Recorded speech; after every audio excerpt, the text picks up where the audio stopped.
When it came to the martial arts, he was fighting every single day with the director to say, this is how this needs to be. And he was right, because it broke all previous box office records. The Big Boss was shot in Thailand, and my father was really at the stage of being very passionate about injecting himself creatively into the process. At the time, the martial arts films were fantastical, flying through the air, sword play types of films. Fight scenes are choreographed in the moment, and sometimes they didn't even have scripts. Star, man, it's an illusion. Is something what the public calls you. Once The Big Boss came out and it was so successful, for the second film, Bisa Fury, they gave him a little bit more creative control. It was his idea to have it be this cultural tension between the Chinese and the Japanese, because that was something that was very true to the time because of the Japanese occupation of Hong Kong during World War II. It's a very worthwhile death because I walk out and I say, fuck you, man, here I come. Oh, I leap out and leap up in the air, and then they stop the frame, And again, that film broke the box office records for Big Boss.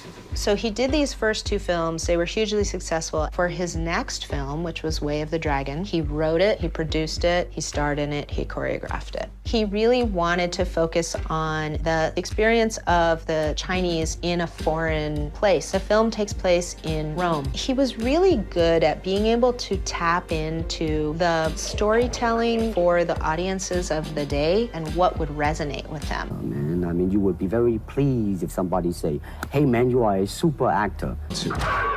It really shows the closest representation of what my father was like.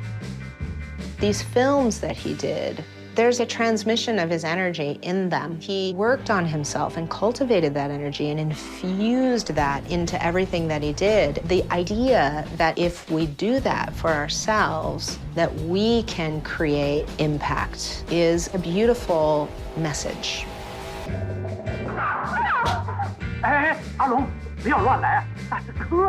He loved to tell jokes. Welcome. He loved to have fun. And Way of the Dragon is full of those types of things. He really wanted the martial arts to have a sort of realism that did not exist in Hong Kong films up to that point. Watching Bruce Lee on TV was sort of like this transformative moment for me, and I just watched this guy and his confidence and the way he moved and the speed with which he moved.